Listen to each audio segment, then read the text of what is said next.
Hello, hello, hello, everybody. Thanks again for joining me on this Sunday afternoon. And once again, I'm here live on Facebook, and I'll also be transferring this video over to my YouTube channel.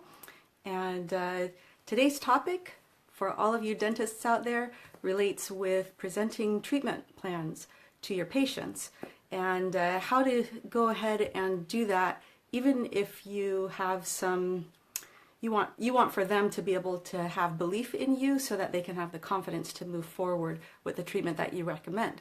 And a lot of that has to do with our inner mindset. So I want to address those aspects of our dental practice. And I'm really glad that you're here. Go ahead and say hello and feel free to leave any comments or questions for me if you have any, and I'll see if I can sneak in some answers for you in this video. And if not in today's video, then I can certainly do that in a future one as well. So before I move forward, I just want to ask you again that if you haven't already joined my internet community, then you can do so by either on my Facebook like page, clicking the Learn More button, and there you'll be able to enter your email address and you'll be able to receive this beautiful checklist on how to turn your new patients into long-term loyal customers. So it's got a few tips on there that I've already addressed in some of my earlier videos, and you'll be able to download that, print it out, share it with your team members, and pass it along to your fellow dentists, as you'll probably find that there will be some great tidbits in there that will be helpful for building your practice. You can also do this from your cell phone. Wait till I'm done with the video if you're watching it from your mobile device, but please text 44222 and you'll be able to enter in Dr. Darya.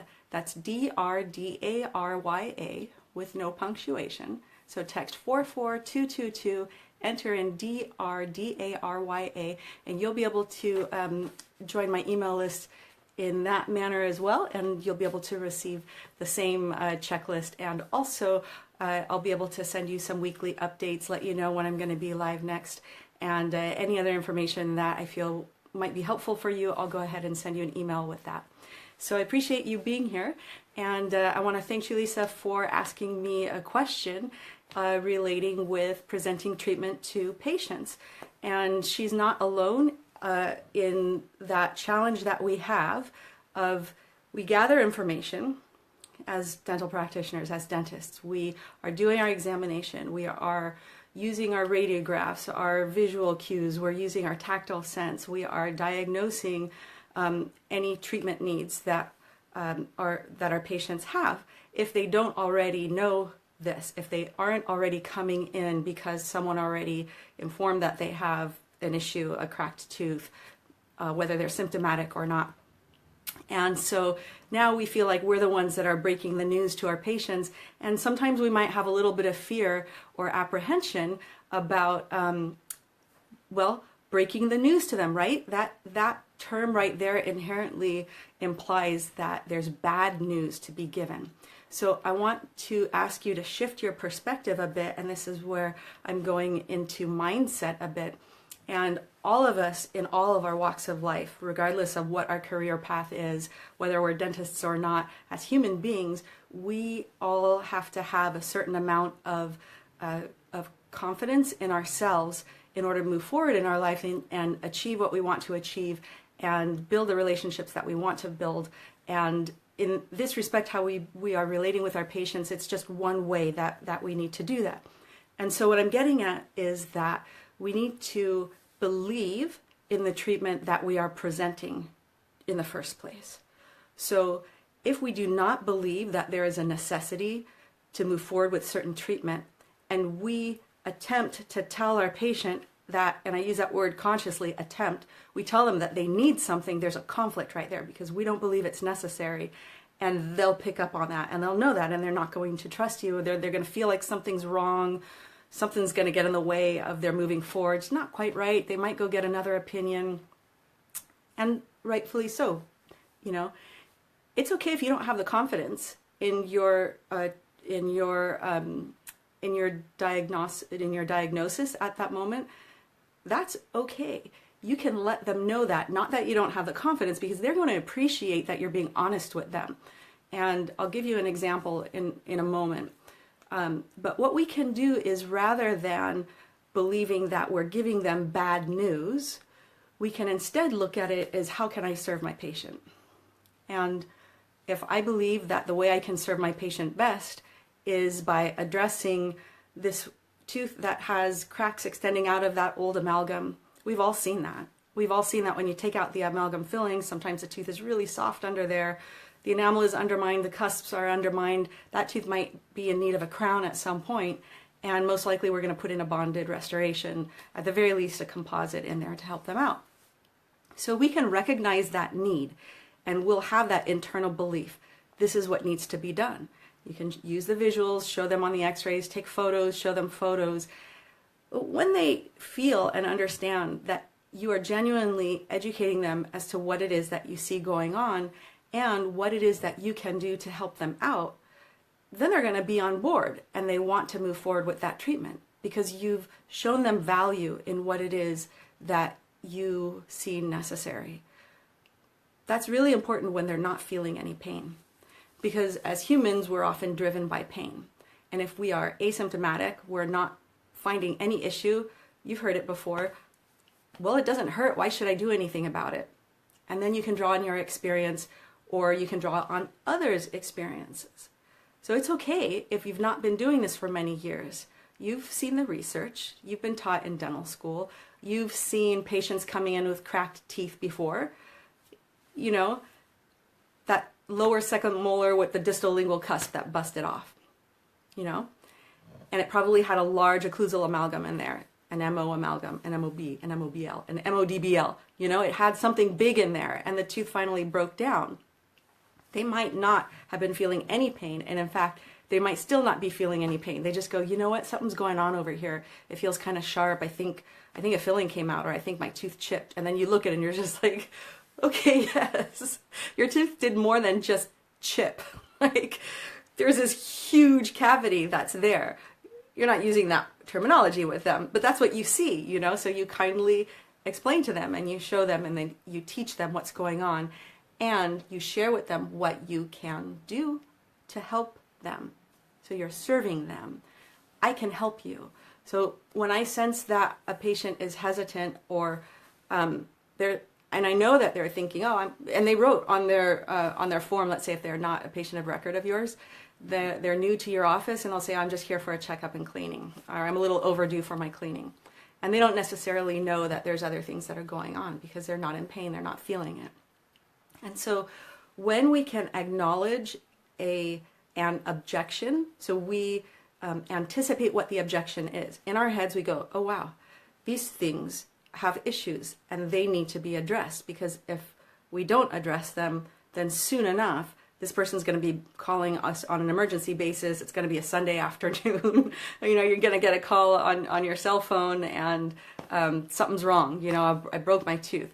And so and we know these things because we've seen it happen time and time again with people. We don't have any crystal balls, so we cannot predict when they say, well, how long do I have before I have to fix it?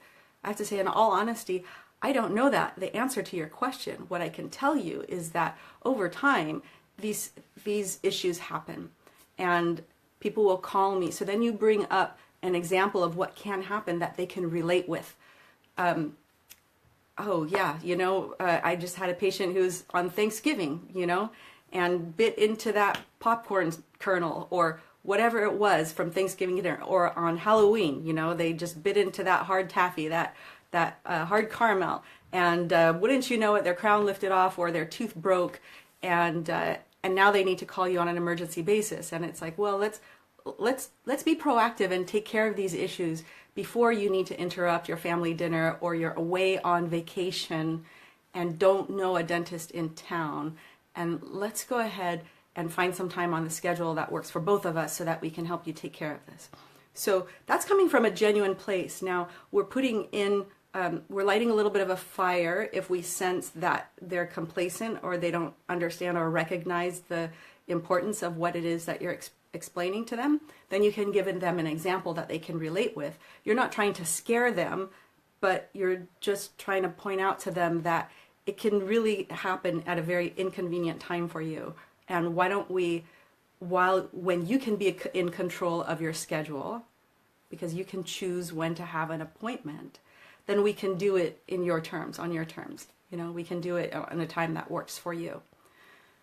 You could argue, someone's going to say, well, there's never a good time for me. My schedule is really hard to blah, blah, blah, on and on and on and on, right? There's all sorts of reasons and excuses that any of us can come up with on why it would be hard to schedule a dental appointment.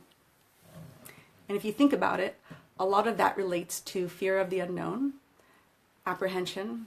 They don't know what to expect.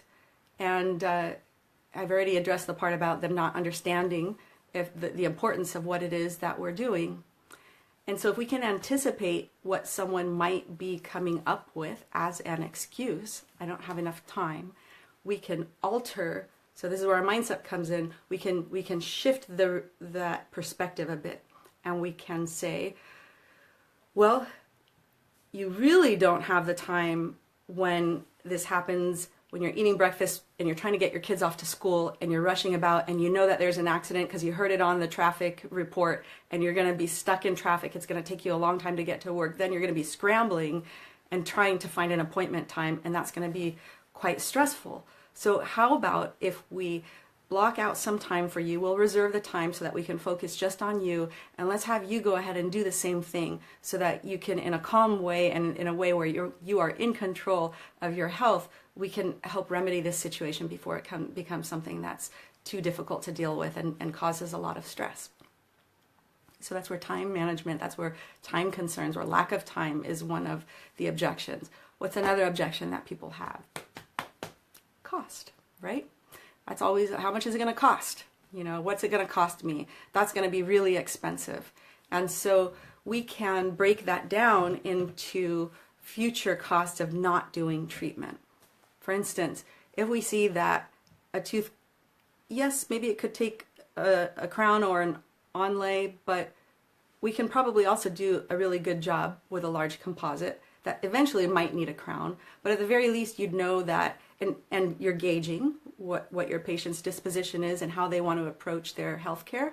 And you express to them that it's important for, what I tell my patients is I see my role as telling you what I see going on and giving you some options as to how we can move forward, and then listening to you and hearing what your outlook is on your own health and how you prefer to move forward with taking care of your dental needs. So I just had that situation on Friday. A patient came to me a few months ago, super, super, super nice guy. And he came because his wife came and she was really, really happy. And so next thing you know, after many, many, many years of not going to the dentist, he joins me. He comes on in. Hi, Martina. Martina's my Sunday company here from Hawaii. And Kevin, I saw you were with me too. I love that you're here too. So that was his situation. And when he came to me, he had expressed that he had no confidence in the prior dentist that he saw.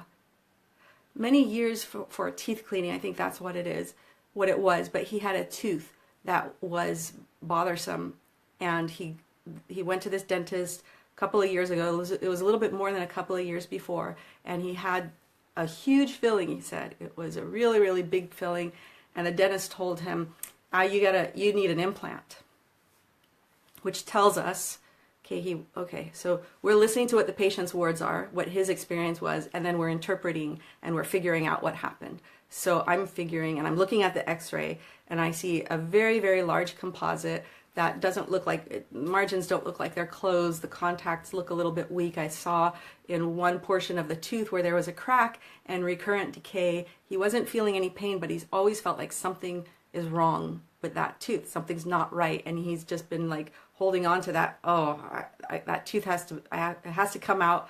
I need an implant.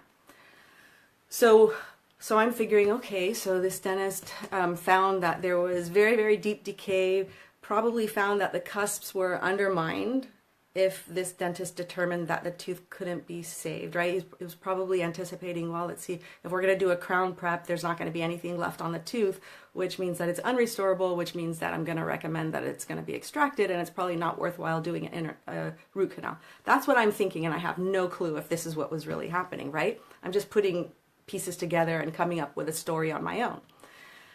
So we get to doing that filling on Friday, and I said, look, why don't we do this? I don't see any infection around the tip of the root. The nerve is still alive. You're not telling me that you're in pain. I don't see any abscess, but I can see that this filling is broken down. It had open margins and I could feel softness on the occlusal. I knew that there was recurrent decay that was there. I said, let's do this. Let's plan on doing another large filling. I'll make it very well sealed. He'd already experienced my dentistry up until then. He already had confidence. He already trusted me now. We did the root planing that needed to be done. We treated him well. We'd done some fillings already. And now it was like, okay, let's take on that tooth. So we had built rapport already. And I was really honest with him. And I just said, if it's something that we can't save, if it really looks like it needs to be pulled out, I'll put a filling in there, I'll make it so that, you won't be uncomfortable, and then I'll advise you one way or another which way we should go. But at least let's find out what's going on there. So we go ahead and take out the large composite filling that was there, all the recurrent decay, and it was close to the pulp, which means that, right, he might become symptomatic, this tooth might need a root canal in the future, and it was very possible that the remainder of the composite that was there was actually a direct pulp cap. And I made the decision to clean out all the decay that I saw, put a liner, but I did leave some of the old composite there because it was clean around the margins and I just didn't want to wreak havoc on this tooth. I felt confident in my ability to seal this tooth up. And I'm looking at that and I'm evaluating this tooth and I'm just like, this tooth doesn't need to come out. Like, I can put a good composite in here. So I did, and I told him what I was doing. Hi, Caroline. You say, as a person that's terrified of all dentists, I am on this live feed. Awesome, Caroline. Thank you so much for being here. And right, I'm directing this towards dentists, and you're on the other end, so it's helpful for me to hear your input as well. And this is what goes on in the mind of this dentist anyway, right here. And what I'm looking to teach other dentists in how we can develop strong rapport with our patients and build confidence, because we want for people like you who's terrified of the dentist to be able to feel comfortable coming back for the treatment that you need. Whether that's preventative or whether that's direct dentistry that needs to be done, you'll feel like you have a home to go to receive the care that you need. From the dentist perspective, this is golden because now we have a strong relationship that we're building. We can have fun with the people who are coming in because as time goes on, they become less and less stressed and more on board with being proactive and needing to take care of the preventative needs. And on top of that, for those of us who are running our own practices or we are responsible for building our own clientele, our own patient base, as opposed to working, let's say, in a large clinic where there's always someone who's needing something, and that's not necessarily, but I won't get into that. I'll speak from my own experience, which is private practice.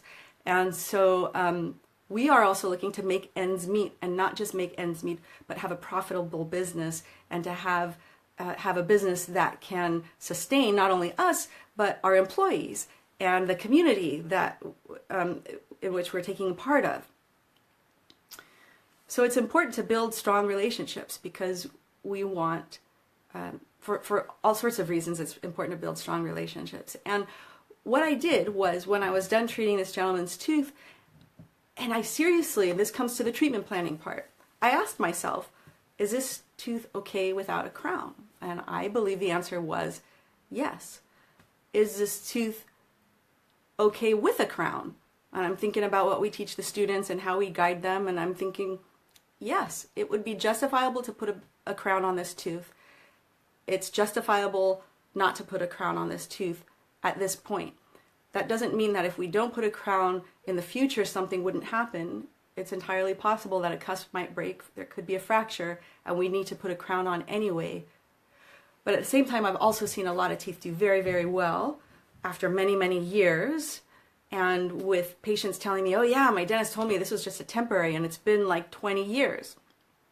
So that tells you that there was sound dentistry done there. So I know that with good, strong technique, we can do very solid dentistry for our patients. And so I shared with him what I saw, you know, and while I was doing the filling, and he couldn't talk, right? But I felt like I wanted to put his mind at ease. And I said, you know what, we're saving this tooth. Don't worry, this tooth doesn't need to come out. You know, we're not heading in that direction. And he gave me the thumbs up. So I felt like I just needed to answer that aspect of the question for him, because that was part of the reason why we were there in the first place, is to determine, can this tooth be saved based on his experience with another dentist. And afterwards, I was really honest with him, and I told him, I said, I think your tooth will be fine as it is. There is a chance that in the future it could crack, part of it could break, in which case you would need a crown at some point in the future too. I said, we can either be a little bit more guarded and conservative and leave it as is, or if you want to be more proactive about taking care of this tooth, we can certainly put a crown on that now, and we would be justified in doing that too. And I can do a good job on that crown. So I put it in his court. And what's key is that I wasn't attached to his answer. I'm not attached to his answer. I just want to do what feels right, what I have a good conscience about, and what I recommend to him. And I want him to feel good about the answer that he gives me too. So if he wanted to go forward with the crown, then we would book it, and I would feel comfortable with that, knowing that it's a higher end treatment. And that was what he said too. He's like, well, I know that crowns are expensive, so I'd rather not do it now. And I didn't feel like it was necessary to argue with him, to convince him otherwise. I didn't feel that way. I felt like that was a fine decision, and I informed him of what a possible outcome could be in the future. If that tooth does crack or chip or part of it breaks, then he already knows the tooth is going to need a crown, and it'll come on in. And I think that it would be fine to put another crown. I wouldn't anticipate in that particular tooth that it fracturing, you know, up the root, let's say, and then we couldn't save it. So that had to do with, as far as mindset went, that had to do with my own confidence in my judgment. And believe me, before I opened up my mouth with him, I went through this internal process. And I asked myself, what does my gut think? And I kind of went, should I recommend doing a crown? Or should I recommend leaving it as is? And my gut tenses up, my stomach tenses up when the answer is like, don't go in that direction. And if it doesn't tense up, then I know it's okay to go either way. And I felt like it was okay to go either way. So one more lesson before I close up for this afternoon, which is, you know, I said that I'm not attached to the outcome. If I felt like my business depended on this man's decision of what kind of treatment he chose, if I felt like, oh my gosh, I really need to come up with rent, or oh wow, I still need to pay off that vacation I took, or gee, the kid has some whatever, a new sport that he's doing, or they need something, you know, new school supplies or whatever, and we're short this month, or whatever is the reason, you know. If I had that approach and like, oh, your tooth needs a crown, you know, and that's game over. Because as soon as you come up from that standpoint, your business is going to go downhill. You can't operate that way. If not this person, then the next person is going to feel it. There's an integrity issue that's happening there. And your patient is going to know it, whether consciously or not, and they'll disappear. And if they aren't, then the next person who was in your surroundings will pick up on it. And they're probably going to go, something doesn't quite feel right. Even if they weren't listening to you, that's what I'm saying. This is all about energy. Even if they're not listening to you, something's not going to go quite right. And the structure, the foundation of your business is going to start falling apart. So we got a little bit serious there. And, soon enough, I'm going to be going deeper into this type of discussion, this type of teaching with other dentists. And so I'm laying a foundation here. I want to encourage those of you who haven't already requested to get your free checklist summary from me on how to turn new patients into long-term customers. You'll be able to download this if you click it on my Facebook page, click the Learn More button, or if by texting 44222 and enter in Dr. Darya. That's DRDARYA. You'll be able to enter your email address and become part of my community.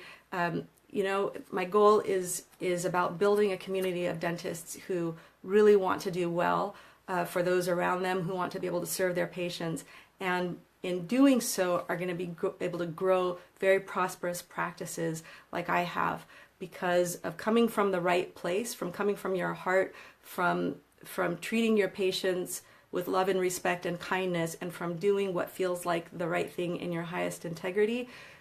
That's the foundation, and I really want you to join me so that I can share more of these insights that have helped me get to where I am in my dental practice, which I'm still getting used to some of the checks that come in. I have to say, I have to say that there are times when I just go, oh wow, hi Shalisa, nice to see you.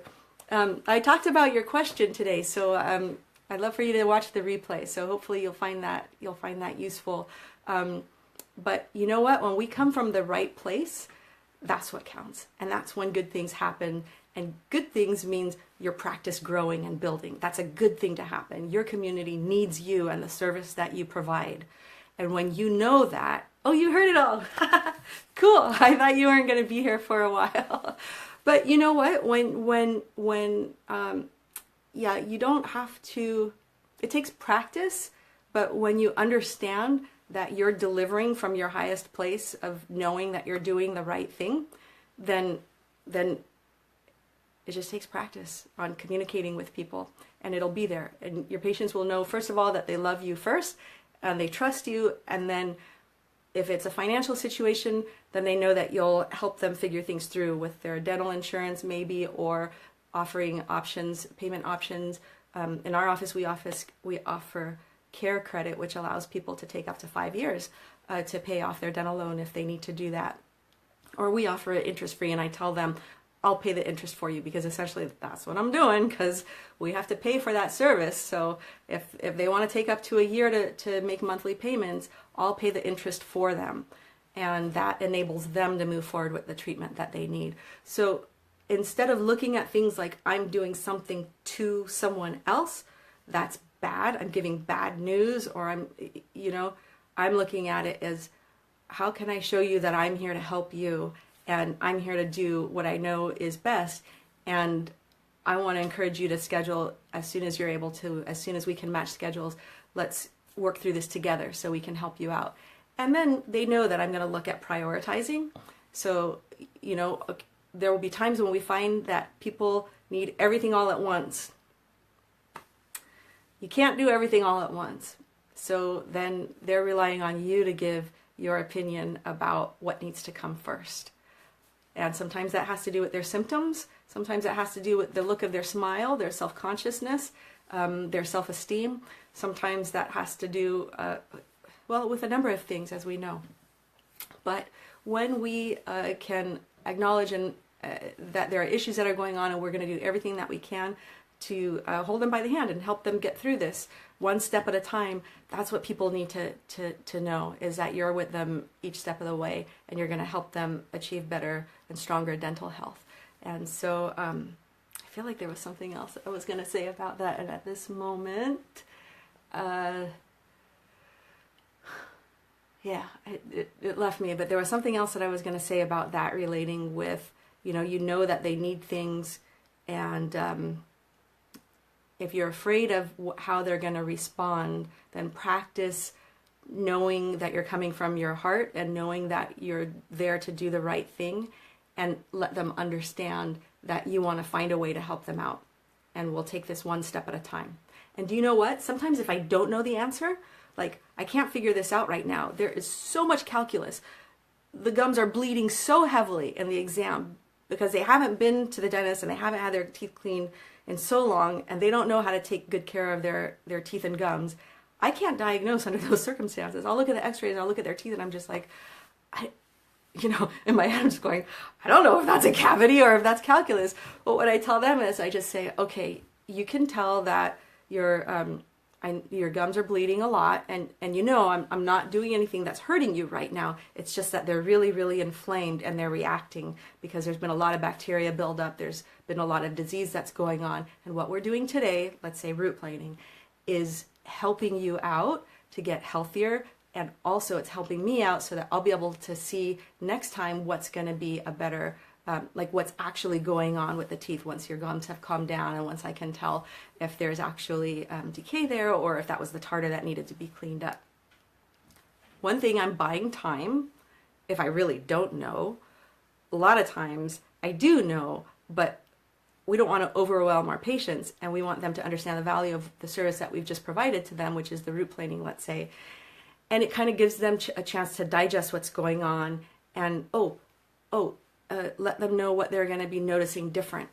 So if they check the box that they have bleeding gums, if they check the box that they have bad breath, my wife told me I had bad breath and she told me I had to go to the dentist, something like that.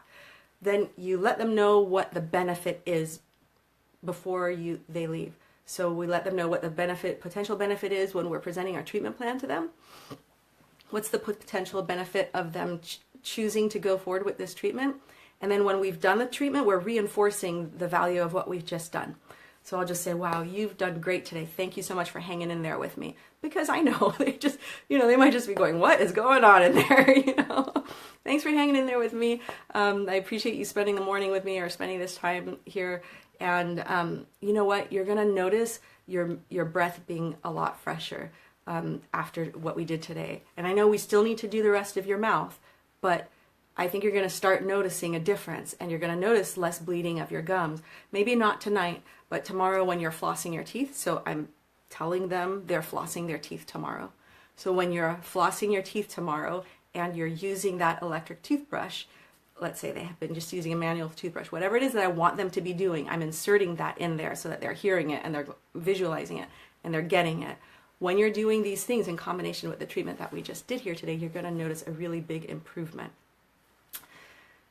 So I've attached value to what I want to do with them. I've attached value to what we've just done with them. And then it helps lay the foundation. So when we see you next time, now your gums aren't going to be bleeding so much, and it's going to be a lot easier for me to do a really good job with the filling that needs to be done on that tooth. So those are just some examples. Right. So thanks for being here. I really appreciate that. I truthfully wasn't sure if I was going to be doing a live broadcast today or not, and I'm thankful that you all joined me here and that you asked your question, Julissa, because it really helped me out. Have a great refreshed day, Martina. Thank you so much. You do the same. And again, if you haven't joined my list, please do so.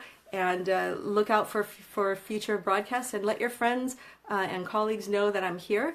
Spread the word, share my page, like my page, and also you can go to YouTube and find the replays there, and you can share that with your friends as well. So once again, text message 44222 and enter in DRDARYA, and also you can click on the Learn More button on my Facebook site, and I'll be really excited for you joining my community.